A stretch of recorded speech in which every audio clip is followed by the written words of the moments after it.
Hey all, Hiba here, welcome back to the channel, and today I'm looking at Lord of Seas, and this is a game that's very similar to Sea of Conquest, actually eerily similar, and they came out about the same time, and I don't really know who copied who here, but if you enjoy Sea of Conquest, this is going to be, well, another option for you.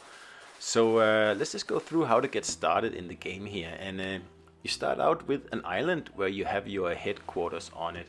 And already here, this is different from other pirate games on mobile devices in that it's a little bit more advanced, because there's more stuff to do really. Like you have to take care of your island, you have to take care of your ships, your heroes, and all sorts of things. Of course, you can speed up, your buildings and pretty much anything in the game, just like most other mobile games. And don't be afraid of getting attacked while you're just starting out, right? Because until your fortress or headquarters reaches level 8, your island cannot be attacked by anyone else, right? So just keep it below level 8 until you are ready to face the dangers out in the, the pirate world. So like I said, you need to upgrade buildings, and of course you need to build buildings as well, and doing that will get you resources that you need to build ships and train your crew, and of course buy all the stuff that you need for going out there and finding treasure or fishing or fighting other players or AI. And there's plenty of different ships to build. They're all different, and they go from regular up to rare, epic, and legendary quality, of course.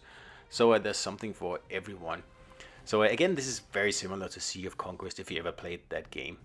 So the combat is a little bit different. I actually prefer the combat here in this game because it's a little bit more strategic and there's a little bit more control. So before you head out, you actually set up your ships same way as Sea of Conquest, except you do it for every battle here, which is actually a little bit better, I think. So you pick your heroes and you pick your crew, very important. There are many different types of crew, right? There's gun, cannon, and all sorts of other things. So it's very strategic actually in thinking of, okay, I'm going to fight this and this and this, so I need to equip the ship with this and this and this. So the game takes you through this in a very nice tutorial, like everything explained, not like Sea of Conquest where you just, just have to figure it out yourself, basically, after the first 5-minute tutorial, right? So there's also a VIP section, just like Sea of Conquest again, and as you get perks, the higher your VIP level is, right? So again, very much like Sea of Conquest, but the only real difference between these games are the graphics, I think, and the depth of gameplay, where this game is a little bit deeper, but the graphics are a little bit more cartoony and perhaps not as detailed as in Sea of Conquest. So that shouldn't really matter because it's a fun game and there's a lot of stuff to do. Trading is also quite deep, and this is just the beginning. This is from the tutorial, but as you get further into the game, this becomes quite advanced and deep, and you really have to think a lot before if you're making money or not. And that's a good thing. I like that. I think the trading in Sea of Conquest is a little bit on the simple side.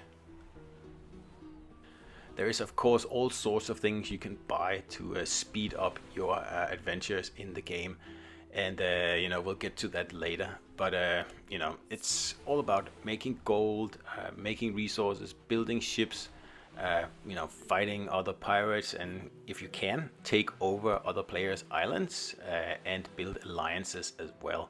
So there's definitely a lot to do, and like I said, in some ways it's much deeper than other games in the genre here on mobiles.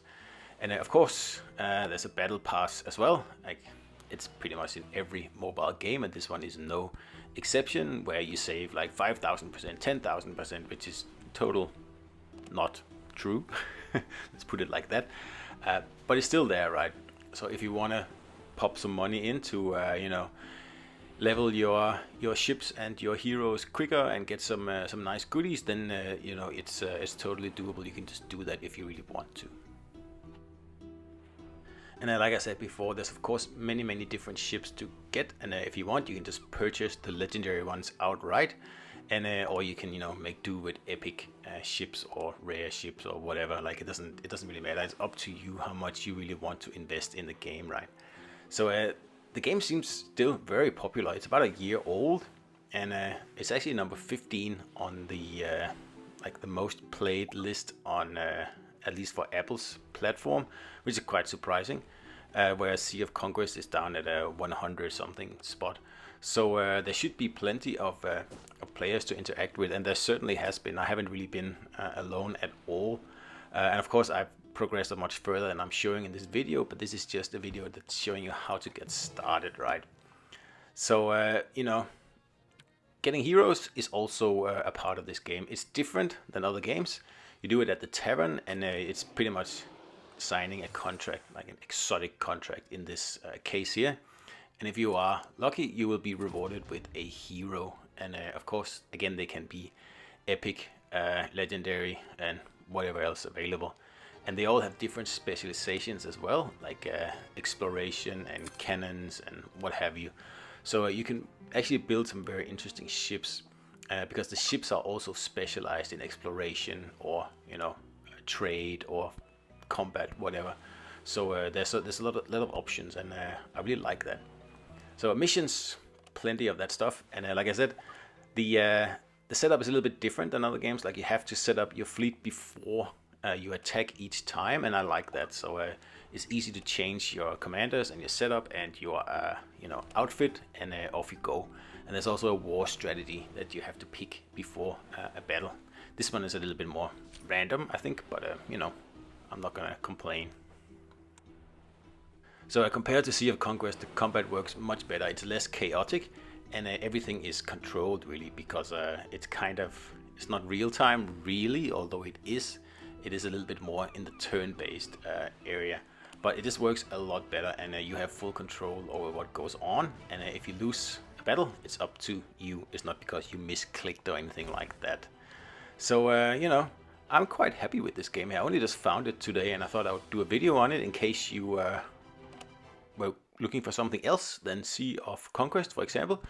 This is definitely a good alternative. Lots of treasure hunting, lots of fighting, lots of trading, lots of exploration, and you know, like I said, these two games have a lot in common, and sometimes they even look exactly the same. And like I said, I don't know who copied who here, but there's certainly been a little bit of you know, looking over the shoulder, I'm sure, from one of these companies here. So there's plenty to do, and there's always some little task to be done, and there's always something to upgrade. And after, you know, a while, you'll get straight into the basics of the game. Really is all about getting stronger, and there's a power level as well that you just want to grow, right? So let me know what you think in the comments, and do download the game and give it a try, and I will see you out there.